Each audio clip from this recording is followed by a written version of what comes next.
የምናይበትን እድልና ጊዜ ስለሰጠን እናመሰግናለን። ክብር በሰማይ ክብር በምድር ለንጉሡ ለአንተ ብቻ ይሁን።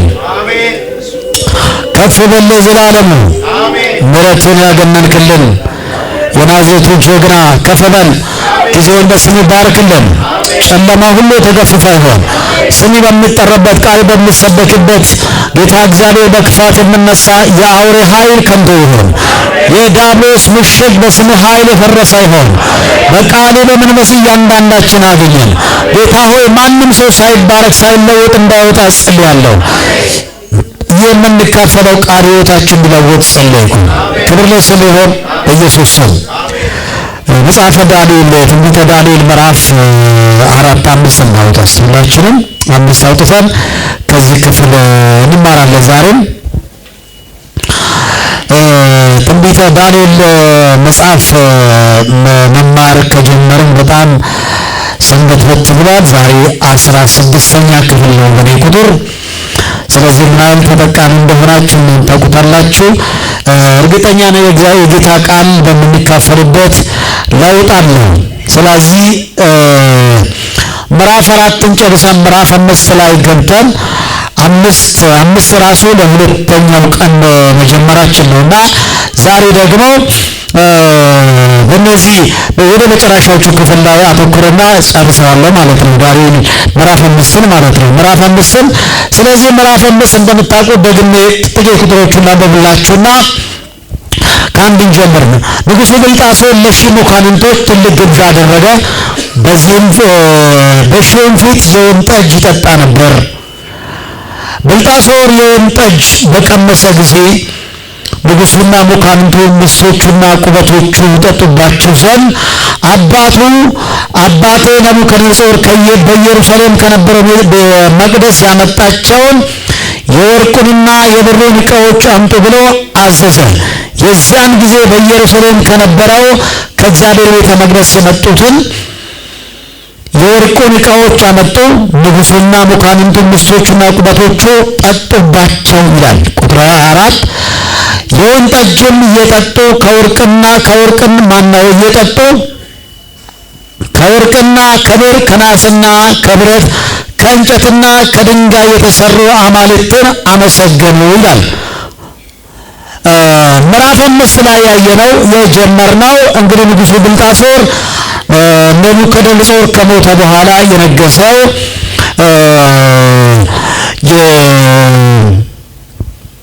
የናቡከደነፆር የልጅ ልጅ ነውና ስለዚህ ይሄ ንጉሥ በጣም ከአባቱ ውድቀት ያልተማረ ከአባቱ ሞት ያልተማረ ከአባቱ ትዕቢት ያልተማረና ከአባቱ ውድቀት ያልተማረ ልጅ ማለት ነው።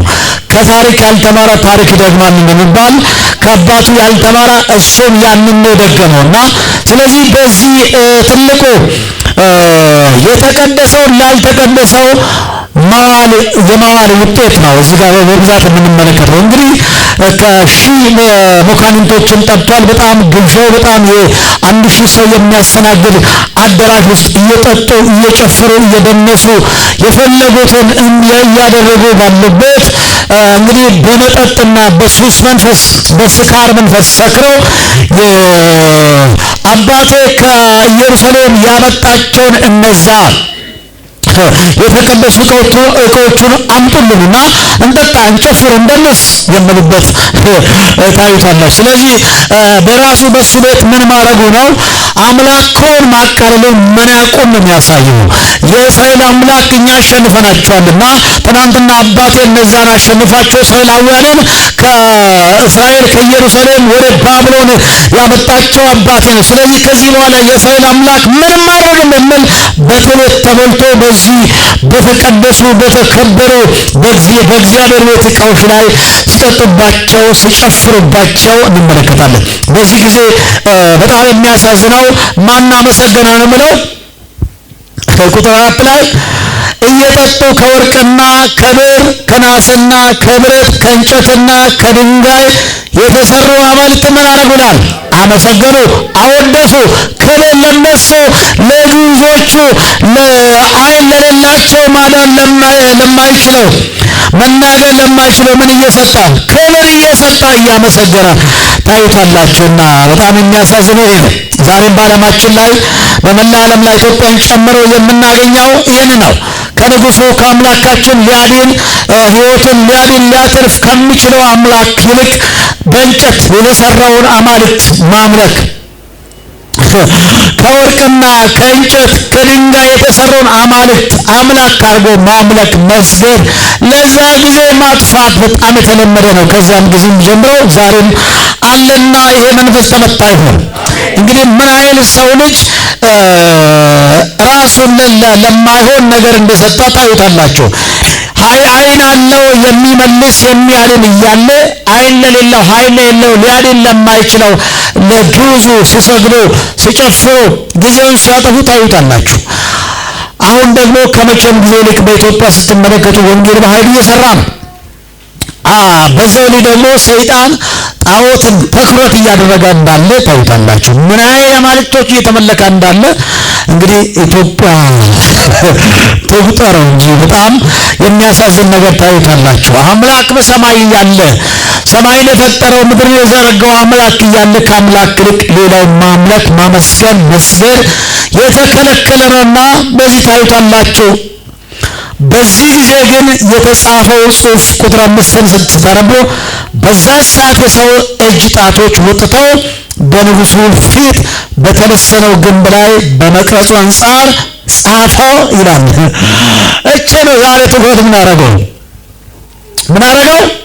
ጻፈው ይላል።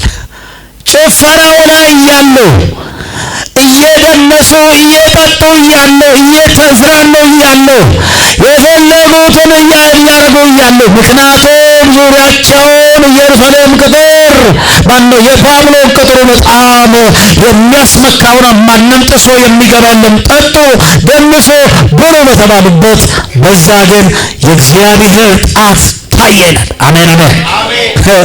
እግዚአብሔር ይጽፋል።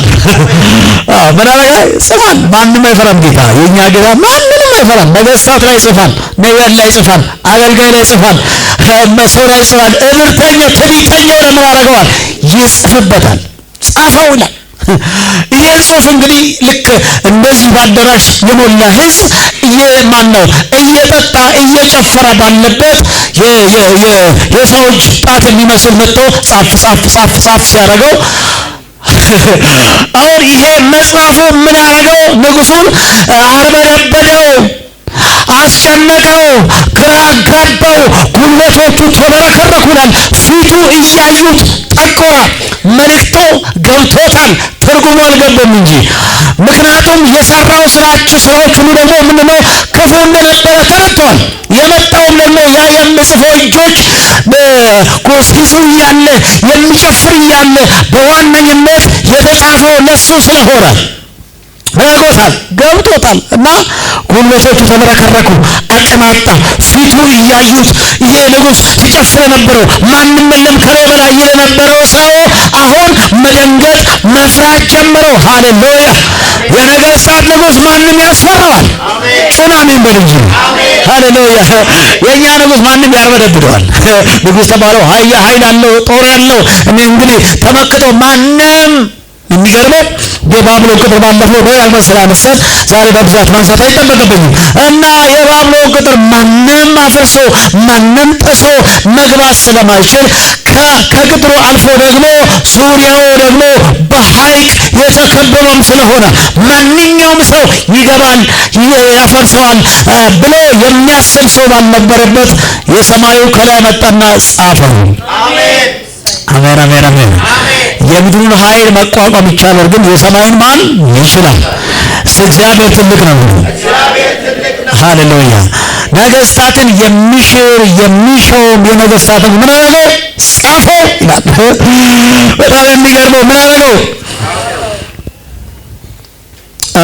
በጣም የሚያሳዝነው ንጉሱ ልዑል አምላክ ለአባት ለደም ገልጾ መንግስትና ታላቅነትን ግርማውን ሰጠው።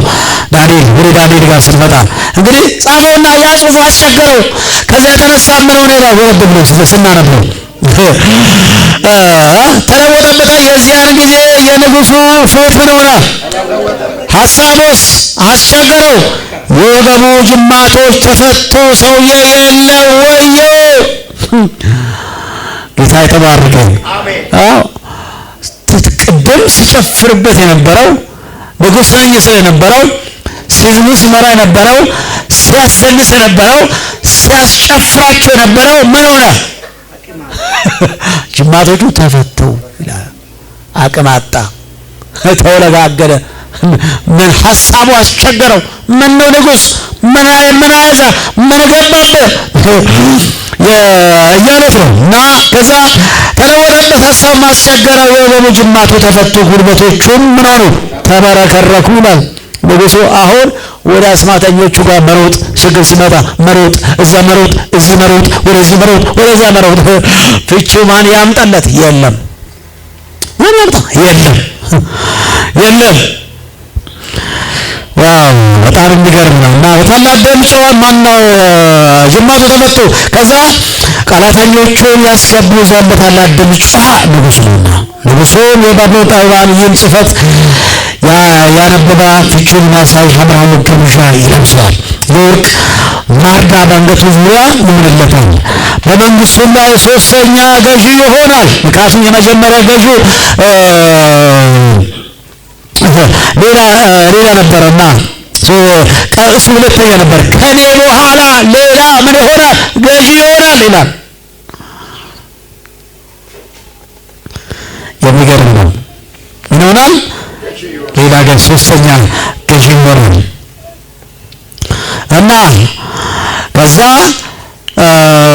ነገር ግን ጽሕፈቱን ያነቡ ፍቺውን ብሎ ንጉሡ ያስታውቁ ዘንድ ምን አላደረገው?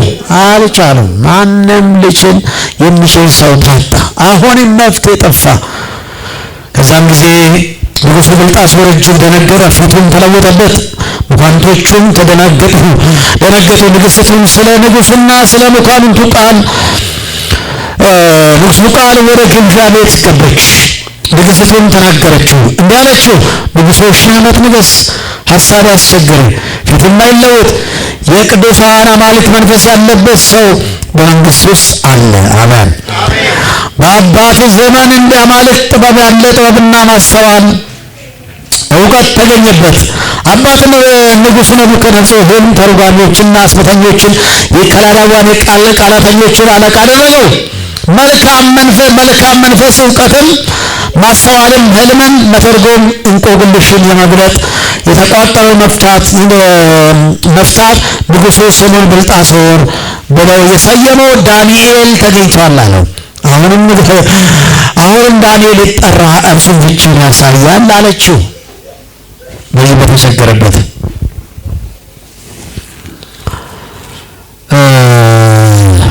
በጣም የሚገርመው ነው። ዳንኤል ከገባ በኋላ አሁንም ለዳንኤል የምለው ምንድነው?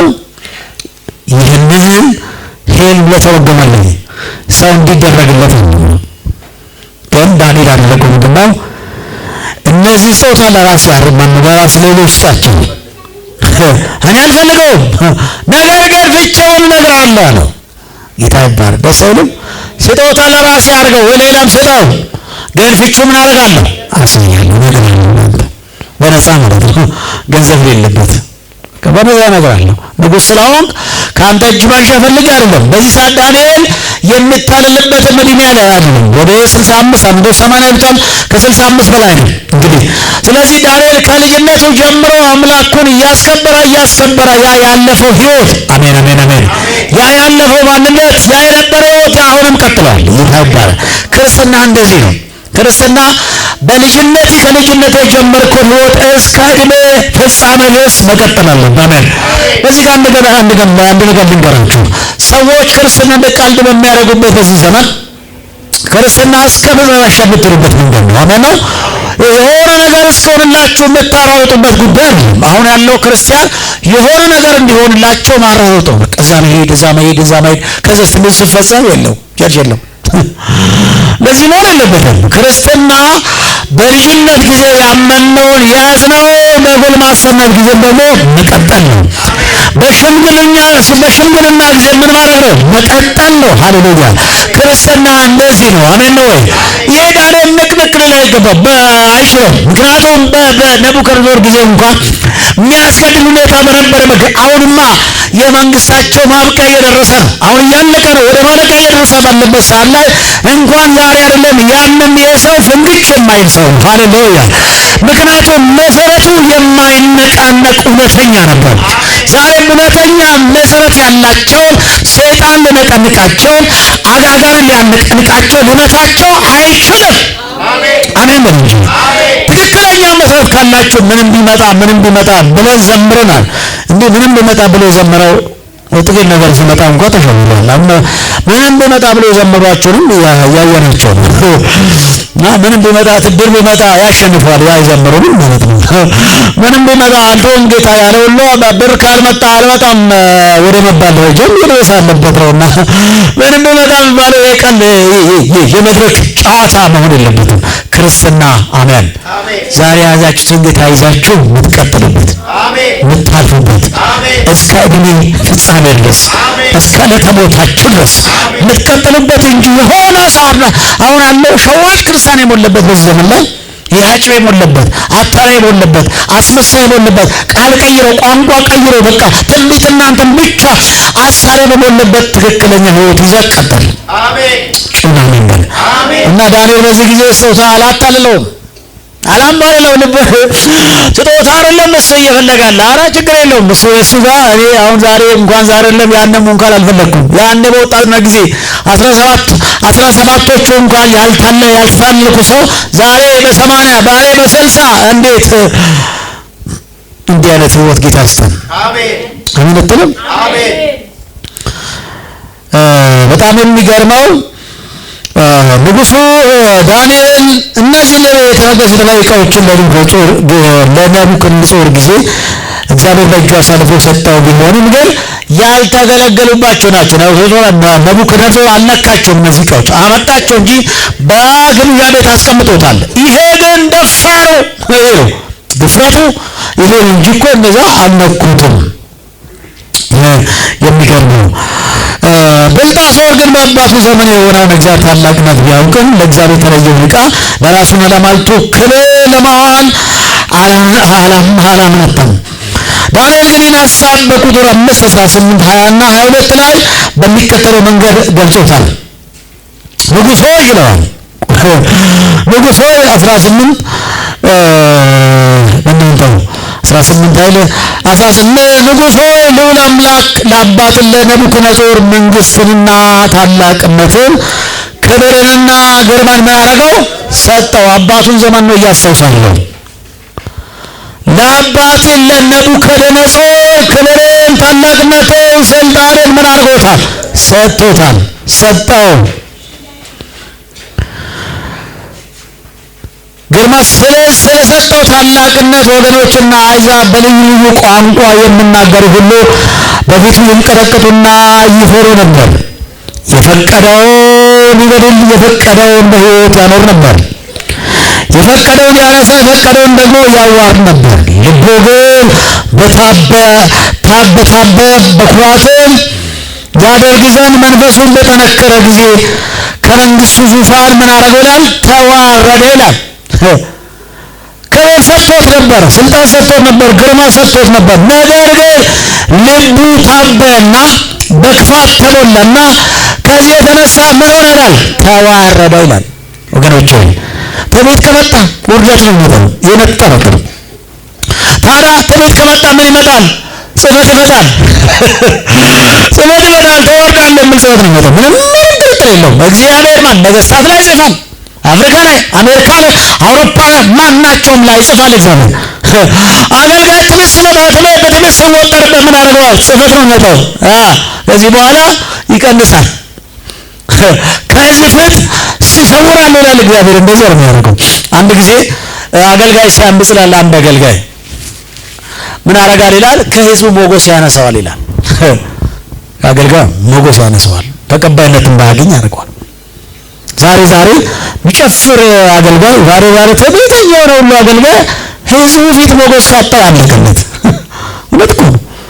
አሁን ለዚህ ነው ብዙ ዘማሪዎች ብዙ ሰባኪዎች ጌታ በሰጣቸው ዘመን ላይ በቃ ከሱ ሌላ እንደሌለው ከሱ ሌላ ዘማሪ ሌላ ሰባኪ ሌላ ነብይ እንደሌለ አድርገው ይቆጠሩና ከዛ ደግሞ ጽመቱ ይመጣና አንተ ሰው በተሰጣው ዘመን ላይ ኩራት ትዕቢት ይበዛ ወረድ ወስወለስተ ከዛ ታሪክ ብቻ ማውራት ጀምራል ማለት አሁን እኛ ደርግ ጊዜ እንትን ጊዜ እንዲህ ነበር አሁን ደግሞ ወጣቶቹ አሁን ፍንዳታዎች ማለት ጀምራ ማለት ነው። እግዚአብሔር ለሱ አይፈልግም። ዛሬም በትህትና አሜን። እግዚአብሔር ትህትናን ይፈልጋል። ብዙ አገልጋይ ብዙ ሰባኪዎች ብዙ ቅዱሳን ወደቁበት ትዕቢት መጣላቸው ሌላ ምንም መልጣላቸው። ይሄ ሰው ምን እያለ ነው? ዳንኤል የአባቱን ዘመን እያስታወሰው ሰው አስታውስ በዚህ ጊዜ ምን ሆነ? ተዋረደ እና ምን ነው እሺ ነገር ግን በታበበ ኩራት የሚያደርግ ዘንድ መንፈሱ በጠነከረ ጊዜ ከዙፋኑ ማነው ከመንግስቱ ዙፋን ተዋረደ፣ ክብሩም ተለየው። ልዑል አምላክ በሰው መንግስት ላይ እንዲሰለጥን የሚወደውን እንዲሾምበት እስኪያውቅ ድረስ ከሰው ልጆች ተለይቶ ተሰደደ ይላል። ንጉሥ በሰው መንግስት ላይ ሃሌሉያ በሰው መንግስት ላይ ስልጣን ያለው ይላል። የፈለገውን ማስቀመጥ ይችላል። የፈለገውን መሾም ይችላል። አሁን ያለው የሚመጣው በትክክል ካልሰራ ከታበበት ያናረጋል ወቆጮን ሰው ስልጣን የማን እንደሆነ ሳያውቅ በትዕቢት ሲወጠርና ሲሞላ መጠርጠር አለበት። ምክንያቱም የሰማይ ያለው ያው ምልክታው እንግዲህ መሪ ጥቅስ አለ። ሹመኞችን መሪ ጥቅስ አላቸው። ሲሾም ያልበላ ሲሻር ይቆጨዋል የሚል መሪ ጥቅስ ይዞ ነው የሚገቡት ብዙ ጊዜ። አወቅ በዚህ ሰዓትማ በዚህ ጊዜ ካልበላው ነገ አላውቅም ይተፋታል። አሜን ነው መቼም ይተፋታል።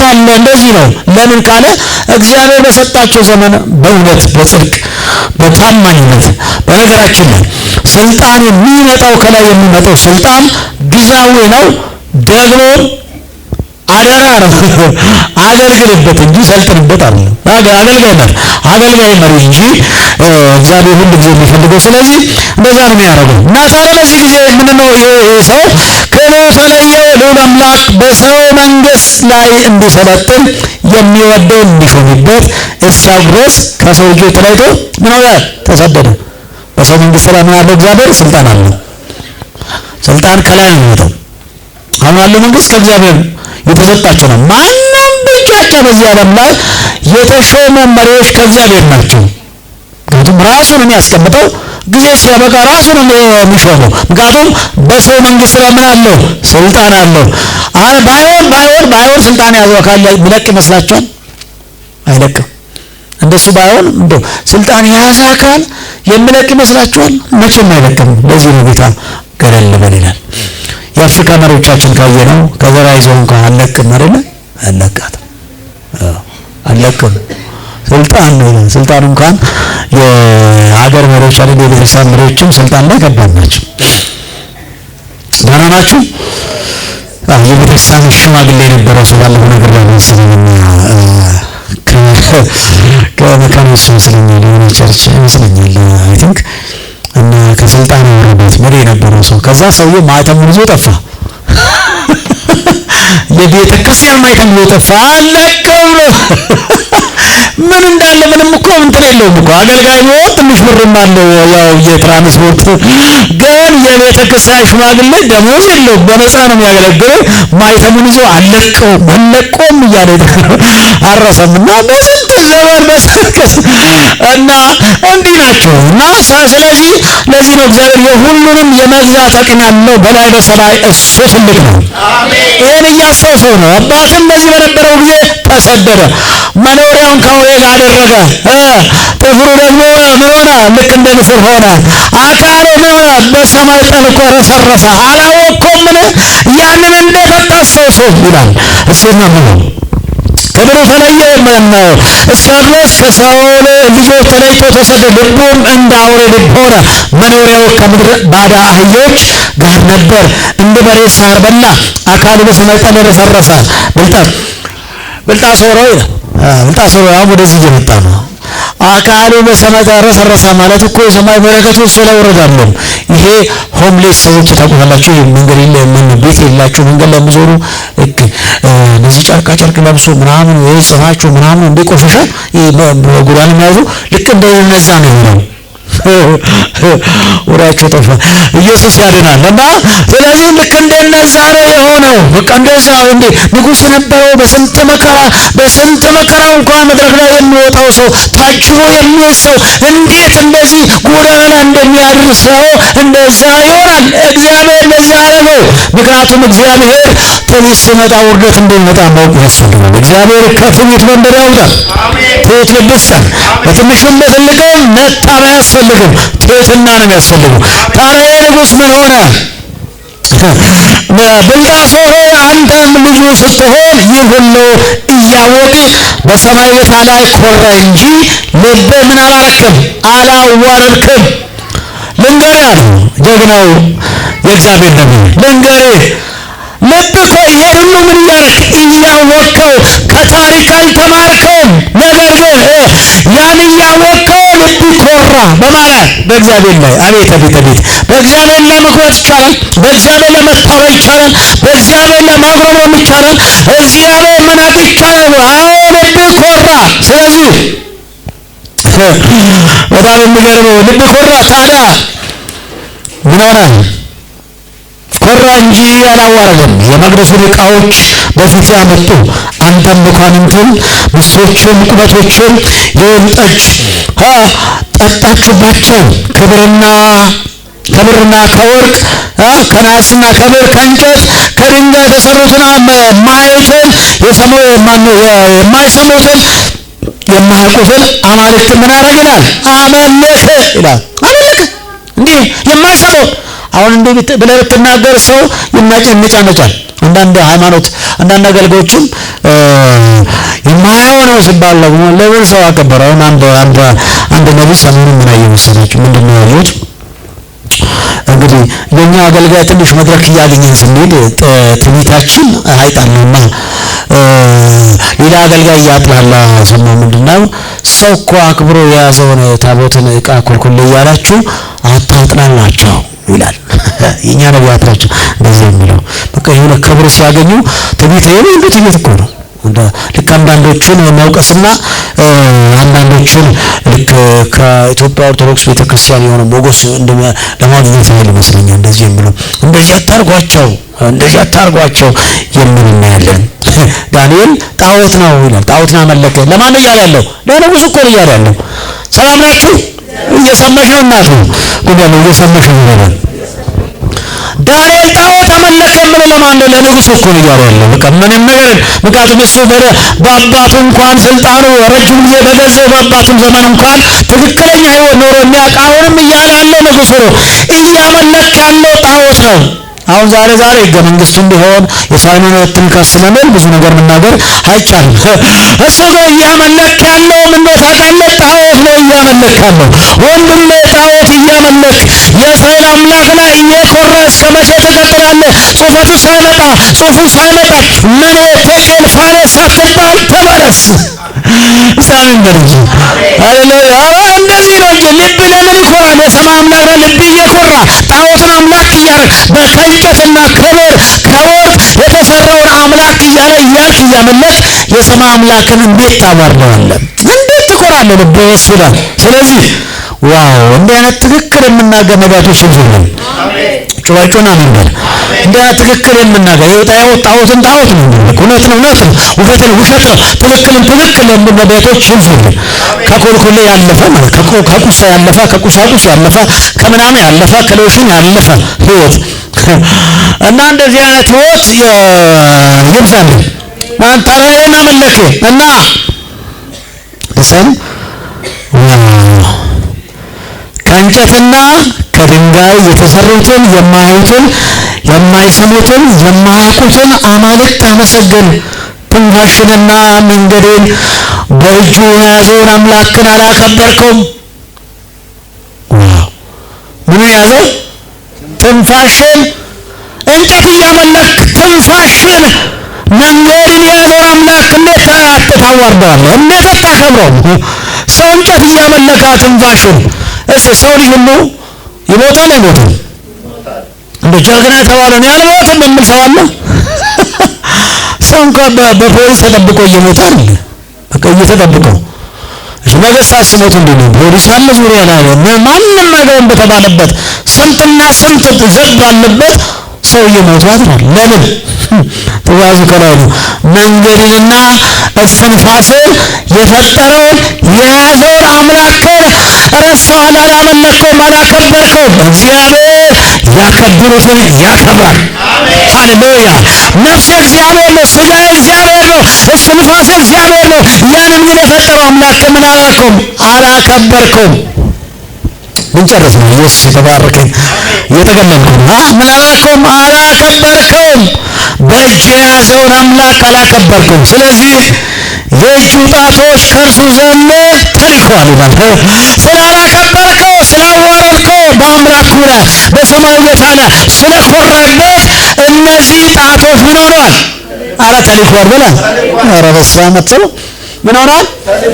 የሰማይ እነዚህ ስላላከበርከው መንገድና ሕይወቱን እስትንፋስን የሚይዘው የሚቆጣጠረውን የሚገለውን የሚያድነውን አምላክ ስላላከበርክና አንተ ግን እንጨት ላይ እየሰገድክ ማይሆንን እያመለክ ስላላከበርከው እነዚህ ጣቶች ምን ሆነዋል? ተልከዋል። ይላካል። ለትዕቢተኛው ለአመፀኛው ይሄ ጣት ይላካል። በእስራኤል አምላክ ላይ ለምናገረው በትዕቢት ለሚደነፋው ይሄ ቃል ምን ይሆናል? ይሄ እጅ ምን ይሆናል? ይላካል። እንዴት አይላክም? ለምንድን ነው የማይላከው? ተላከበት፣ ተልከዋል። ንጉሡ ዛሬ ይሄ ጣት እግዚአብሔር ጣት ነው። አሜን። እቺ ጣት ማናት? የጌታ ጣት። የጻፈችበት ማናት? የጌታ ጣት ነው። እነዚህ ጥቅሶቹ መንፈስ ገብቶታል። ትርጉሙ ያልገባው የሆነ ነገር እንዳለ ተሰምቶታል። ተልከዋል። የማጣት በተለሰነው ግንብ ላይ ጻፍ አደረገው። 3 ቃላቶችን ማኔ ቴቄን ፋሬስ እንዴ ምን ጽሁፍ ነው ይሄ? ጽሁፍ ፈርቻለሁ ነው። ኢየሱስ ያድናል። አሜን። ምናልባት ይሄ ሰው በሰማይ አምላክ ላይ ሲቀልድ በጣም የአባቱን ዘመን የረሳ ሰው ነው። ታሪኩን ያን ታሪክ የድሮ ታሪክ የረሳውን ታሪክ እየደገመ ነው። ሌላ ጥፋት ካለፈው መማር ይሁንልን። አሜን። ከጥፋቱ መማር ይሁንልን። ካለፈው ውድቀት፣ ካለፈው መውደቅ፣ ካለፈው መጥፋት ትናንት ከነበረው መማር ያስፈልጋል። ብልጣሶር ብቻም ሳይሆን ከሱም ከብልጣሶር በፊት ደግሞ እንደዚህ አይነት በሰማይ አምላክ ላይ ተናግረው የተቀጡ ሰዎች አሉ። ለምሳሌ ሰናክሬምን ብትመለከቱ በመጽሐፍ ቅዱሳችን ላይ የሰማይ አምላክን ሲሳደብ ታዩታላችሁ። እና ይህንን ሰው እግዚአብሔር ያደረገው ቀጣው። ከእጄ ማንም አድንም የሚል የእናንተ አምላክ አይደለም የሚልም ያርስ አምላክ አይደለም እያመለክ ያለ አምላክ ልክ አይደለም። ብዙ ጊዜ ወንጌል ሰዎች ስትወጡ የምትሰሙት ብዙ ነገር አለ። ልክ አምላካችን ኢየሱስ ክርስቶስን ደግሞ የምን አምላክ ነው? ልክ በኢትዮጵያ ካለው ጴንጤ አይን የሚመለከቱት አምላክ ማለት ነው። ክርስቶስንም ልክ እንደዛ ነው ያዩት። በቃ እንደዛ። ምክንያቱም በነበረው ባለፉት በኦልድ ፋሽኖች የተማሩ ነገር አላችሁ። የጴንጤ ሃይማኖት ትናንትና በሳልቫጅ ነው የመጣው ከአሜሪካ መጣ ነው የሚል ትምህርት ስላላቸው ጴንጤ የሚባለው ነው ጴንጤ የሚባለው ወረዳቸው ጴንጤ እነሱ ናቸው ያወጡልን እንጂ እኛ አይደለም። እኛ አማኞች ነን፣ የክርስቶስ ተከታይ ነን። ጴንጤ ይሉታል እናቶች። ጴንጤ ይሄ ጴንጤ ሸርች ነው ይሉታል እናቶች። እና ይሄ ጴንጤ ብሎ ያመጡት እነሱ ናቸው እንጂ እኛ አይደለም። ጴንጤ ናቸው እነዚህ ጴንጤዎቹ፣ መናፍቆቹ ይሉታል። መናፍቅ እነሱ ናቸው እንጂ አይደለም። ኢየሱስ ያድናል። መናፍቅ ማለት እኮ ግማሹን የሚያምን ግማሹን የሚቀበል ማለት ነው። እኛ ግን መናፍቆች አይደለም፣ ሙሉን የምናምን አሜን፣ ሙሉን የምናምን አብን የምናምን ወልዱን የምናምን ኢየሱስን የምናምን መንፈስ ቅዱስን የምናምን እኛው ነን። አሜን ነው ወይ? ስለዚህ ኢየሱስን እንደ ቀላል አድርጎ በኢየሱስ ላይ የሚነሳ የሚሳለም ያ ምላስ ምን ይሆናል? ይፈረድበታል። ብቻ ጌታ ደግ ነውና በደግነቱ በምሕረቱ ዛሬም ይዞናል። አሜን ነው ወይ? በጣም የሚገርመው ሰናክሬም ሁለተኛ ነገሥት ምዕራፍ 9 ላይ ከ10 እስከ 13 ስትመለከቱ የሚገርመው እንደዚህ ብሎ አለ። ለይሁዳ ንጉሥ ለሕዝቅያስ እንዲህ አለ ብሎ ነበር፣ በኢየሩሳሌም በአሦር ንጉሥ እጅ አትሰጥም ብሎ የምትተማመንበት አምላክ አያታልልህ። እነሆ የአሦር ነገሥታት በምድር ሁሉ ላይ ያደረጉትን እንዴት እንዳጠፋቸው ሰምታል። አንተስ ትድናለህ? አባቶች ያጠፋቸውን ጎዛንን፣ ካራንን፣ ራፊስን፣ በተላስን የነበሩትን የኤዶም ልጆችን የአሕዛብ አማልክት አዳናቸውን የሐማት ንጉሥ ምናምን እያለ ይቀጥላል። ዝርዝሮቹን ስትመለከቱ የምድር ነገሥታት ሁሉ ማን ያድነን ከእጁ ባለበት ሰዓት ላይ ስለዚህ ጉዳይ ይላል እና በዚህ ጉዳይ በጣም በተቸገሩበት ሕዝቅያስ ላይ ይህን ቃል ስናገር በትዕቢት የሰማይ አምላክ ነው ማንም ከእጄ አያድናችሁም ባለበት ሰዓት ሕዝቅያስና ነቢዩ ኢሳይያስ ስለዚህ ጉዳይ ጸለዩ ይላል። ከዛ በኋላ ከሰማይ የእግዚአብሔር ትእዛዝ መጣ እና መልአክ መጣውና ሃሌሉያ አስደነገጠው ይላል። 180 ሰዎችን አስገደለ በአንድ ምሽት። ለምን? በሰማይ አምላክ ላይ ተናግረዋልና። ተናግረዋል ትምህርት ቃል ትዕቢተኛውን ጌታ ያዋርደዋል፣ ይቀጣዋል። ትዕቢተኞች ሰዎች ምን ይሆናሉ? ይቀጣሉ። እግዚአብሔር ላይ የሚናገሩ ምላሶች ይፈረድበታል። እግዚአብሔር ላይ የሚያፌዙ ምላሶች ይያዙበታል። አዎ እግዚአብሔር ላይ የሚናገሩ በሰማይ አምላክ ላይ ሁሉም የሚችለው ላይ የሚናገሩ ምላሶች ይያዙበታል። እግዚአብሔር ሁሉም ይችላል። አሜን ነው። ወደ መጨረሻ አካባቢ ላይ መጥተን እንጨርስ። ወደ መጨረሻ አካባቢ ላይ ታዲያ እነዚህ ጽሕፈቶች ምን ሆነዋል? ተጽፈዋል አለ። አዎ ዝም ብለን ጨርስ።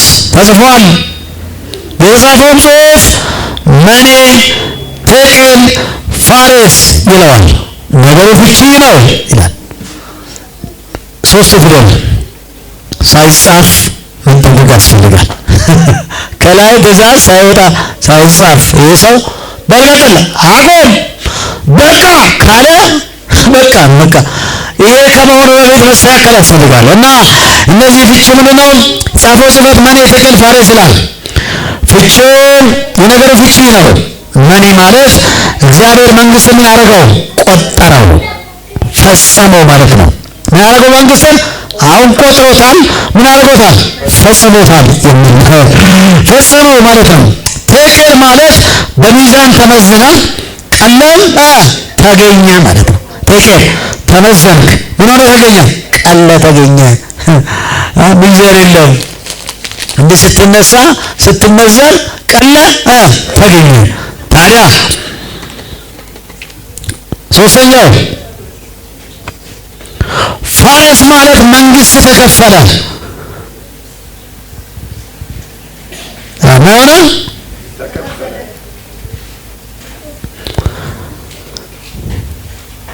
ፋሬስ ማለት መንግስት ተከፈለ። ለሜዶንና ለፋርስ ሰዎች ተሰጠ ማለት ነው።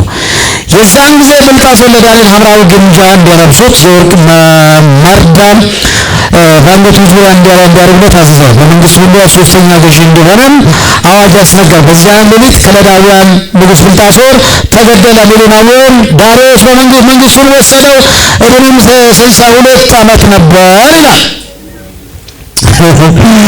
መጽሐፉን ለዳንኤል እግዚአብሔር በገለጠለት መሰረት ለንጉሱ በሚከተለው መንገድ ያሳውቃል። እነዚህ የዚህ ፍቺ መኔ ማለት ምንድነው አልኳቸው? ተቆጠረ ማለት ሲሆን ቃላቱ የተገኘው ሚናን ወይም ሚና ከተሰኘው አነስተኛ ገንዘብ ምንዛሬ ወይም ሳንቲም ነው። መንግስትን እግዚአብሔር ምን አደረገው? ቆጠረ፣ ፈጸመ የሚል ትርጉም አለው። መንግስት ምን አድርጎታል? ቆጠረው፣ ከዛስ ፈጸመው። ከዚህ በኋላ የለም፣ ተፈጸመ። መንግስትን ቆጥሮ ምን አድርጎታል? ፈጽሞታል የሚል ነው የሚል ሲሆን ሁለተኛ ቴቄል ማለትም ይህ እግዚአብሔር የባቢሎን የበላይነት ዘመን ቆጥሮ እንዲፈጸም አድርጎታል ማለት ነው። አሜን ነው። የባቢሎን ዘመን ቆጥሮ እንዲፈጸም ከዚህ በኋላ ከዚህ እንዳያልፍ አድርጎታል። ቆጥሮ እያንዳንዱን ከዚህ በኋላ የባቢሎን ዘመን ያበቃል ነው ተጠብቃለሁ። ሁለተኛው ቴቄል ተመዘነ ማለት ሲሆን ይህ ቃል የተገኘው በመካከለኛ ምስራቅ በሚዛን ቀመር ከሚታወቀው ሰቅል መመዘኛ በሚዛን ተመዝኖ ቀለም ተገኘ። ሕይወትና ተግባሩ እግዚአብሔር በሚፈልገው መጠን ሆኖ አልተገኘም። ሕይወትና ተግባሩ እግዚአብሔር በሚፈልገው መጠን ሆኖ አልተገኘም ይላል። ቀለ ስትመዘን ቀለ ተገኘ። አገልግሎት ስመዘን፣ ሕይወት ስመዘን፣ ኑሮ ስመዘን፣ ክርስትና ስመዘን ቀለ ተገኘ ይላል። ስንቱን እግዚአብሔር ዛሬ ሕይወታችን ሲመዝን ስንቱ ኪሎ ያነሳል። በክርስትና እግዚአብሔር እኮ ሲመዝነን ሲፈትሸን ሲያየን ሕይወታችን የስንቱ ሚዛን ያነሳል። እግዚአብሔር እኮ ስትመዘን ምን ታገኘ? ቀላል ሰው ነህ። በአምላክ የምትናገር የምታባይ ትዕቢተኛ አንተ ቀላል ሰው እና ታገኘ። 3 ፋሬስ ከዛ ጥሬ ትርጉሙ ግማሽ ወይም መከፈል ወይም ተከፈለ ወይም ተሰበረ ማለት ነው። ፋሬስ ምን ሆነ? መንግስት ተከፈለ፣ ተሰበረ። ከዚህ በኋላ የለም። ተሰበረ ማለት ሲሆን የባቢሎን መንግስት ተከፈለ፣ ለሌላ ተሰጠ ማለት ነው። በምዕራፍ 2 ላይ በዕብራይስጥ ህልም መሰረት በምዕራፍ 2 መሰረት ወርቁ ራስ የሆነው ባቢሎን ነበር። ምዕራፍ 2 ስንመለከት ወርቁ አንተ ነህ ብሎናል ዳንኤል። ወርቁ ራስ የወርቁ መንግስት አሁን ምን ሆነ? ተከፈለ ይልና ለማን አብቅተው አሁን ደረቱና ክንዶቹ ከብር የተሰራው የሜዶንና የፋሬስ መንግስት ሆኗል። አሁን የብር መንግስት ዘመን ይመጣል ያለው ዳንኤል የምዕራፍ 2 ላይ ተናገረው። አሁን እዚህ ጋር ለሜዶንና ለፋሬስ መንግስት ምን ሆነ? መንግስት ተሰጠ ይላል። ተከፈለ። ለዚህ ነው ተሰጠው። ለማን? ለሜዶ። እንግዲህ ሜዶና ፋሬስ መንግስት ጣምራ መንግስት ናቸው። ሜዶና ፋሬስ የበላይነትን የምዕራብ መግቢያ ላይ ተመልክተናል። ሜዶና ፋሬስ መንግስት ጣምራ መንግስት ናቸው። አንድ ላይ የሚመሩ የበላይነትን ግን የፋሬስ መንግስት ነው የሚመራው፣ ግን የሜዶና ፋሬስ አንድ ላይ ነው። ለዚህ ነው ዳንኤል አስቀድሞ ምዕራፍ 2 ላይ ካንተ በኋላ ልክ ምዕራፍ 2 ላይ ንጉሱ ነቡከደነፆር ህልም ያየው ጊዜ ምን ህልሙ ባስቸገረው ጊዜ ዳንኤል መጥቶ የወርቁ ራስ አንተ ነህ፣ ቀጥሎስ ብር መንግስት ይመጣል። ማን? ሜዶና ፋሬስ ይመጣል። ስለዚህ ያንተ መንግስት ከዚህ በኋላ በቃ ተሰበረ፣ ተፈጸመ። ወደ ማን ሄደ? ወደ ሜዶንና ወደ ፋሬስ ሄዳል። ኢየሱስ አሜን። አበቃ። ከዚህ በኋላ ልትነቃነቅ ልትቀጥል አትችልም። ከዚህ ምሽት በኋላ ነው ያለው። የሚገርም ነው። ልክ ይሄን ካለ በኋላ የሆነውን ነገር ልብ በሉ። የሆነ ነገር ልብ በሉ። በጣም ነቡከደነፆር ከሶስተኛ ትውልድ በኋላ የባቢሎን መንግስት ገዥነት ስልጣን ለሌላ መንግስት ታልፎ እንደሚሰጥ እግዚአብሔር አስቀድሞ በነቢዩ ኤርምያስ ተናግሯል። ከሱ በኋላ በጣም የሚገርመው ነቡከደነፆር ከሶስተኛ ትውልድ በኋላ የባቢሎን መንግስት ገዥነት ስልጣን ለሌላ መንግስት አልፎ እንደሚሰጥ አስቀድሞ በነቢዩ ኤርምያስ 27:7 ላይ ተናግሯል። እናንብበው። አሁን ይሄ ሁሉ እንደሚሆን ዝም ብሎ መጣ ታሪክ አይደለም፣ የሆነው አስቀድሞ ተናግሯልና ትንቢተ ኤርምያስ 27:7 እስቲ እናንብበው።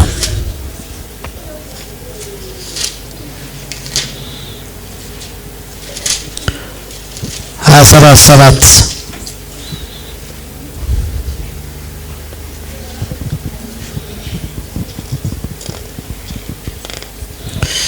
27:7 ላይ ምን መሰለህ ይላል፣ እንደዚህ ይላል የገዛ ራሱ ምድር እስኪመጣ ድረስ አሕዛብ ሁሉ ለእርሱና ለልጅ ልጁ ልጅም ይገዛሉ። በዚያን ጊዜ ብዙ አሕዛብና ታላላቅ ነገሥታት እርሱን ያስገዙታል። ለባቢሎን ንጉሥ ለናቡከደነፆር የማይገዛውን ከባቢሎን ንጉሥ ቀንበር በታች አንገቱን ዝቅ የማደርገውን አሕዛብና መንግስት ያን ጊዜ በእጁ እስኪጠፋ ድረስ በሰይፍ በራብ በቸንፈር እቀጣዋለሁ ይላል ነብዩ። ጀግና ነቢያቶች እነዚህ ተናግሮ ይድማሉ ነው። አስቀድሞ በነብዩ ኤርምያስ ተናግሯል። ስንጨርሰው የዳንኤልን ምዕራፍ 5 ስንጨርሰው ወደ መጨረሻ አካባቢ ያለውን ስንጨርሰው በዳንኤል በኩል ጽሑፉ ፍቺው በተገለጠ መሰረት የእግዚአብሔር ፍርድ ወዲያውኑ በዚያው ምሽት በብልጣሶርና በባቢሎን ከተማ ላይ ተፈጸመ ሆነ። ወዲያው በዛች ምሽት በዛ ጭፈራ ላይ ባሉበት ምሽት ማለት ነው። ወዲያው የሚገርመው ፍርድ በዛ ምሽት በብልጣሶርና በባቢሎን ከተማ ላይ ተፈጸመ ሆነ። የባቢሎን ከተማ በሜዶና በፋርሳውያን በመያዙና ንጉሡ ብልጣሶር መገደሉ የባቢሎን መንግስት ፍጻሜ ሆነ፣ ተፈጸመ። ጌታ የተባረከ የሚገርም ነው። እዚህ ራሱ ይላል የዚያን ጊዜ ብልጣሶር ለዳንኤል ሐምራዊ ግምጃ እንዲያለብሱት የወርቅ መርዳም በአንገቱ ዙሪያ እንዲያደርጉለት አዘዘ። በመንግስቱም ላይ ሶስተኛ ገዢ እንዲሆን አዋጅ አስነገረው። ምናልባት ሶስተኛ ገዢ እንዲሆን ምናልባት የሰዓታት ገዥነት ሊሆን ይችላል። የሰዓታት ወዲያው ነው የተፈጸመው። ያን ምሽት ነው እንግዲህ ዳንኤል ሾም የሰዓታት ማለት የ5 ሰዓት ወይ የ4 ሰዓት ሊሆን ይችላል። ወዲያው ገዢ እንዲሆን ተወሰነ ማለት ምንም ዋጋ አለው፣ ግን ወዲያው ነው የተፈጸመው ማለት ወዲያው ያንን ምሽት ይላል። በዚያን ሌሊት ከለዳውያን ንጉሥ ብልጣሶር ተገደለ። ወዲያው ከዛ ማን ይዘዋል? የሜዶና ፋርስ ጦር ይመጣና ይዘዋል ማለት ነው ስልጣኑን። ኢየሱስ ያድናል። ታዲያ ምንድነው ስንደመድመው ወደ ራሳችን እንመጣለን። 5:30 የተጠቀሰው የሜዶና ፋርስ ንጉሥ የተባለው ዳሪዮስ ማንነቱ በታሪክ ውስጥ ግልጽ አይደለም። ምክንያቱም ትንቢቶቹ የሆኑ ታሪክ የሚነግረን የመጀመሪያ የሜዶና ፋርስ መንግስት ንጉሥ ቂሮስ ነው። በመሆኑ በዚህ ክፍል ላይ ይሆን በምዕራፍ 6 እና 9 11 የተጠቀሰው ዳሪዮስ የባቢሎን አውራጃ እንዲገዛ በቂሮስ የተሾመ የሜዶና ፋርስ ሁለተኛ ንጉሥ እንደነበረ መገመት ይቻላል። በመሆኑ በዚህ ምዕራፍ መልካ በምዕራፍ 6 ከቂሮስ ይልቅ የዳሪዮስ ስም በተደጋጋሚ ይመጣል። እንግዲህ ዳሪዮስ የሜዶና ፋርስ መንግስት እጁ ላይ ስልጣን ገባ። የባቢሎን ዘመን በዚህ ጋር አበቃ ማለት ነው። ታሪክ ውስጥ ኢየሱስ ያድናል። አሜን። ምንድነው ከዚህ የምትረዱት? እግዚአብሔር ምን እንድንማር ይፈልጋል ከዚህ ክፍል ብላችሁ ለራሳችሁ እንድትማሩ የምትፈልጉ ነገር ትዕቢተኝነት፣ እብሪተኝነት ምን ኃይል እንደሚያጠፋ ምን ኃይል እንደሚጎዳ እንደሚወርድ። ስለዚህ ጌታ ማንም ላይ መጻፍ አይፈራም። ትዕቢተኛው ማዋረድ አይፈራም። ባለስልጣን ሊሆን ይችላል፣ ገርበር ሊሆን ይችላል። ማንኛውም ሰው ምን መሆን አለበት? መጠንቀቅ አለበት። ማኔ ቴቄል ፋሬስ ሳይባል ማለት ነው። ይሄ በጣም ወሳኝ ነገር ነው። ማኔ ቴቄል ፋሬስ ከዚህ በኋላ ያንተ ዘመን በቃ አለ። በተሰጠን ዘመን በትህትና ከጌታ ጋር ልንኖር ልናገለግል ያስፈልገናል። ማንኛውም ክርስቲያን የተሳከለት ይሁን ያልተሳከለት በምድራዊ ያለፈለት ሁሉ ያላለፈለት ምን መሆን አለበት? በትህትና ከጌታ ጋር ሀምብል በመሆን መኖር ያስፈልጋል። ጌታ ይርዳል። በላይ በምድራችን ላይ የምንመለከተው ብዙ ዘማሪዎች፣ ብዙ ሰባኮች፣ ብዙ ነቢያቶች በትዕቢተኛ መንፈስ ሲወጠሩ እንመለከታለን። ይሄ ለአደጋ ይዳርጋል። ይጻፍበታል። ሳይጻፍበት ሰው መጠንቀቅ አለበት። ይጻፋል፣ ጽፎ መጣል እንዲህ ነው በቃ ከዚህ በኋላ አትንቀሳቀስም፣ ነግረህ ቀጥለው ቆም። እዚህ ጋር የሚያስቆም ኃይል ይመጣል ከላይ። እግዚአብሔር ማንንም አይፈራም። ማንም ላይ ምን ያደርገዋል? ይጽፍበታል። በቃ ይህ ዘመን በቃ 97 ላይ እንደምታውቁት ጦርነት ነበረና ጦርነት ነበር። ያው መንገዶች ተዘጋግቷል፣ መውጣት አልቻልንም። ቤት ቆየንና ከዛ ከሽሮ ሜዳ እስከ 4 ኪሎ ውስጥ መንገዱ ዝግ ነው። ፖሊስ ብቻ ነው፣ መከላከያ ሰራዊት ብቻ ነው ያለውና ያው ቅንጅትና ኢህአዴግ በዛን ሰዓት ምን መሰላችሁ ጌታ እንደዚህ ያለ ውስጤ ላይ ሰላም ብለህ ዝም ብለህ ሄዳለኝ። ዝም ብለህ ሄዳለኝ። በቃ 4 ኪሎ ሄድኩ። ከወዳ ተነስቼ ታክሲ መለም መኪና የለም። ምን ያህል የሆነ መዝሙር መጣ። ሰላም በሌለበት ሀገር ሰላም ብለን እንዘምራለን እያልኩኝ ወደ 4 ኪሎ ደርሼ ስመለስ አንድ ጥያቄ መጣብኝ። ጌታ ሆይ እስከ መቼ እንደዚህ አይነት ሁኔታ ስል አንድ ራእይ አየሁኝ። በዛ ሰሞን እንዳይራያቻለሁ ጠቅላይ ሚኒስትር መለስ ዜናዊ ልክ እንደ ሙሽሮች ተከናንቦ ታጅቦ ተመልሶ ቤተ መቅደስ ቤተ መንግስት ገቦ አየሁ። ካየሁ በኋላ ግን አንድ መልእክት መጣ ማለት ነው። ይነሳል የሚል ማለት ነው። አሁን ቤተ መንግስት ገብቶ ይነሳል? አዎ ይነሳል። እንዴ እዛ ያው ብዙ ጉራም መንፈስ አላስፈለገም ማውራትም እንደዚህ ማለት ይነሳል። ሰውዬ መነሳቱ አይቀርም ይነሳል ተባለ። ከዛ በኋላ እንዳያችሁ ነው ማለት ነው። ይገባል ግን በቃ ይነሳል አበቃ ሰውን ይላል። አንድ ቤተክርስቲያን ደግሞ ንጉሱ እንግዲህ ታሞ ለካ ውጭ ሄዷል። ወርድ በዛ ሰሞን የሞተ ይመስለኛልና ቤተክርስቲያን ላይ ይጸለይ ነበርና መቼም ቤተክርስቲያን ኃላፊነት አለባትና ለማንሳት ትጸልያለች። በዛሬም እንጸልይ ያስፈልጋል ለመሪዎቻችን እና ቤተክርስቲያን ላይ ይጸልያል። ጉባኤ ጌታ ለመሪያችን እንጸልይ እግዚአብሔር እንዲፈውሱ ምናምን ያው ታሞ እንደሄዱ ተሰምቷል። ግን በዛ ለካ በዛ መሃል ሞቷል እና ከጉባኤ አንድ ሴት ተነሳ። እኔ ለናቁት ለሳውል እስከ መቼ ነው የምታለቅሱለት የሚል መልእክት እግዚአብሔር አውሪ ፈጽሞታል። የፈጸመው ተፈጸመ። ጌታ ይባረክ። ብልላችሁ ነው በየትኛውም ዘመን ላይ እግዚአብሔር ማንም አይፈራም። ለምሳሌ እናንተ ዘው ብላችሁ ቤተ መንግስት መግባት ትችላላችሁ? አይቻልም። በዛም ማለት አይቻልም አይደለ? አይቻልም። በቃ ህጉ ነው እንደዚህ የሚያዘው ማለት ነው። ግን እግዚአብሔር ነገስታት ላይ ይጽፋል፣ ኃያላን ላይ ይጽፋል፣ መሪዎች ላይ ይጽፋል፣ ነቢያት ላይ ይጽፋል። ማንኛውም አይፈራም እግዚአብሔር። ስለዚህ በትህትና ከጌታ ጋር መኖር ይሆናል። ዘመን ተሰጥቶናል። በጣም ጥሩ ዘመን ነው። በቃ እንደፈለግ ማድረግ እንችላለን ብለን እንደፈለገ ማድረግ የሚችል እግዚአብሔር ብቻ ነው። እኛ ግን በትህትና በእውነት በጽድቅ ልንኖር ያስፈልጋል። ለምን የተሰጠን ዘመን እንደፈለገን የምንኖርበት ሳይሆን የጌታን ስራ በትህትና በየዋህነት ሰርተን የምናደርግበት ነው። አሁን ያለው ዘመን አገልጋይ ትንሽ ነገር ከተገለጠለት መከራ ነው። መከራ አይጣለው ጉራው እኔ እንዲህ ብዬ እኔ እንዲህ ተናግሬ እንደዚህ አድርጌ ምናምን በጣም ጉራው አራት መዝሙር ከዘመረ በቃ አለቀለት። በቃ ልትሸከማችሁ በቃ ትዕቢተኛ።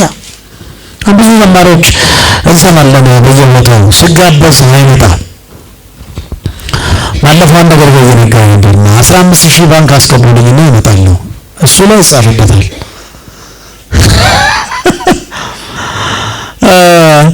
እና ስንት አገልግሎት ደርቦ ስንት አገልግሎት ይጻፍበታል። ሳይጻፍ መሰብሰብ አለበት፣ መጠንቀቅ አለበት። ዘመን ተሰጥቶናል። ሚዲያ ላይ ታየ፣ በሶስት ቴሌቪዥኖች ላይ አየነው። ስላየን ብቻ ሰማይ ገባ መስሎት የምለው ይጻፍበታል።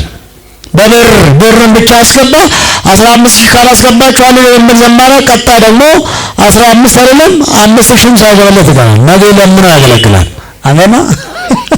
ምክንያቱም ራሱን እንደዚህ ያደርጋል። ህዝቡ አይደለም ይሰጣል። መቀበልና ማገልገል የኛ ድርሻ ነው። አሜን። እኔ እስከዛሬ በነበረው በሄድኩበት ባገለገልኩባቸው ሁሉ አኩርፌ አላውቅም። እኔ አገልግሎት ሲጀምር በሁለት ብር ነው የጀመርኩት። አማን ነው።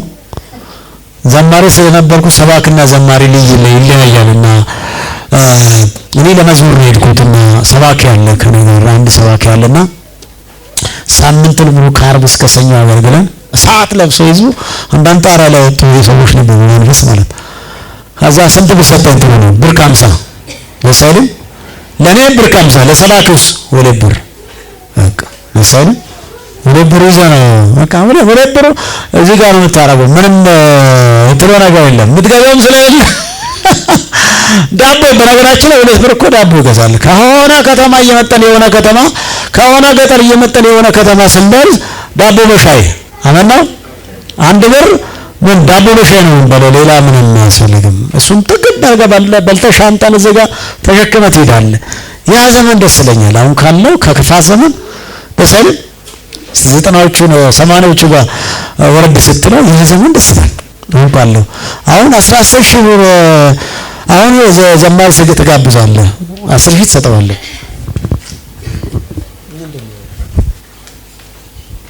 የወጥም እንዲህ አይነት ዘማሪዎች አሉ። ወሽንግታ ለጸጋ ስጦታና ለመጥራት ደግሞ አይጸጸትም እና ጸጋውን ይሰጠዋል። ግን ይጻፍበታል፣ ይወርዳታል። በቃ አለቀ። አሜን ነው። አያስፈልግም። ሳይጻፍበት መመለስ ነው ያለበት። በቃ በፊትና ከጌታ ጋር በቃ ሰው የሰጠው መቀበልና ማገልገል ነው። አገልግሎት በገንዘብ ቢሆን ኖሮ አሁን እኛም ማታ የሚያስተምረው ከዚህ ካስተማርኩ በኋላ 5 ብር አላገኝም። ለምን አገኛለሁ? ከሰማይ ነው እንጂ ከሰማይ ምን እናገኘው? እንደሱ ከሆነ እያንዳንዱ ብር ከሆነ ምን ዋጋ አለው? አገልግሎት በነፃ። አሜን። ይሄ ማለት አገልጋይ አይበላም አይጠጣም ዝም ብሎ ይኖራል ማለት አይደለም። ግን ደግሞ ተቀይሮ ደግሞ ይሄን ያለ ሽብር ካላስገባ ቀብር እንዲያስፈጽም ቀብር ላይ እንዲሰብክ ተባርቶ አንድ ሰባኪ አለው ይሄን ያለ ካላስገባችሁ አልመጣም ብሎ ቀረ አለው። እግዚአብሔር ይሄን መንፈስ ይጠርገዋል። አይቀጥልም። ጌታ መልካሙን ያርግልን። እንዴ ብልጣሶር ትዕቢተኛ ሳይሆን ትሑት ሰው እንሆን። ጌታን እንፍራ፣ ጌታን እናገልግል። በትዕቢት ሳይሆን በትሕትና ከጌታ ጋር መቀጠል ይሆንልን። እግዚአብሔር ጸጋውን ያብዛልን። ከዚህ ሰው እና ከአባቱም ከናቡከደነፆር ናቡከደነፆር ያዋረደው ትዕቢቱ ነው። ልጁን የሰጠው ምንድን ነው? ትዕቢቱ ነው። ከዚህ እንማርና እኛም ደግሞ ምን እንሆን? በትሕትና እንኖር። ከጌታ ጋር እንቀጥል። ጌታ ዘመናችን ይባርክ። ቆሙ ባላችሁበት ቆሙ። ጌታ ዘመናችን ይባርክ። በዚህ ጨርሰናል። ኢየሱስ ጥሩ ሰዓት ነው እና እግዚአብሔር አምላክን እጅግ አድርገን እናመሰግናለን። የባቢሎን ዘመን አለቀ። ቀጥሎ የዳሪዮስ ወደ ዳሪዮስ ወደ ምዕራፍ 6 ስንቀጥል ጌታ ኢየሱስ ሆይ እናመሰግናለን። በዚህ ባስተማርከን በቃል ጌታ ሆይ ትዕቢተኛ እንዳንሆን በትሕትና በተሰጠን በትንሽም ሆነ በትልቅ በተሰጠን ዘመን ላይ በትሕትና አንተ እንድናገለግል ዘንድ ጸጋ ይሁንልን። ወደዚህ የመጡ ቅዱሳን ጌታው ካንተ በተማረው ልክ ጌታው አንተን በማወቅ በትሕትና እንዲያገለግል